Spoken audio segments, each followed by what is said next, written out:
What was it like when you found out your significant other was rich? I grew up knowing two things. 1. My mom loved me more than anything. 2. We had nothing. It was just us in a tiny one-bedroom apartment. She slept in the bed because of her health problems, and I crashed on the couch. Money was tight.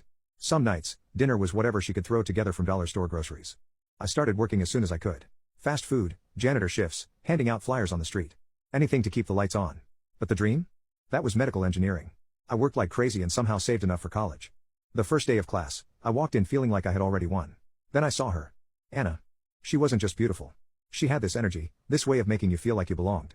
We got paired up for a project, and before I knew it, we were studying together all the time. Then hanging out just because. I had no idea she came from money. She never acted like it. But one day, she was at my place, looking around at the cracked walls and secondhand furniture. She didn't say anything, just smiled and curled up on the couch like it was the most natural thing in the world. That's when I knew she was different. A few months later, I found out her dad was Dr. Calloway. The guy who invented one of the most widely used surgical tools in the world. My stomach dropped. She could have been with anyone, and she was with me? I asked why, half joking. She just laughed and said, "Because I like you." That should have made me feel better, but it only made me more nervous when she invited me to her house for dinner. I didn't own anything nice, and the thought of showing up in my usual clothes made me sick. My mom saw my face and pressed a few crumpled bills into my hand. "Get yourself something nice," she said. It nearly broke me. I stood outside their house that night, staring at the biggest home I had ever seen. The driveway was long enough to fit my entire apartment complex. When the door opened, her dad looked exactly like I expected. Tall, serious, the kind of guy who made million-dollar decisions before lunch. He nodded at me.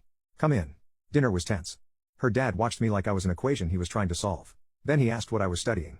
I told him about medical engineering, how I wanted to help people like my mom, how I had worked 3 jobs to get here. He didn't say anything at first. Then, slowly, he nodded. "That's impressive," he said. I thought that was the end of it, but later that night, he pulled me aside. Told me if I ever needed help, I should come to him. Offered me an internship. I didn't believe it at first, but he meant it. Over time, he became like the dad I never had. He gave me advice.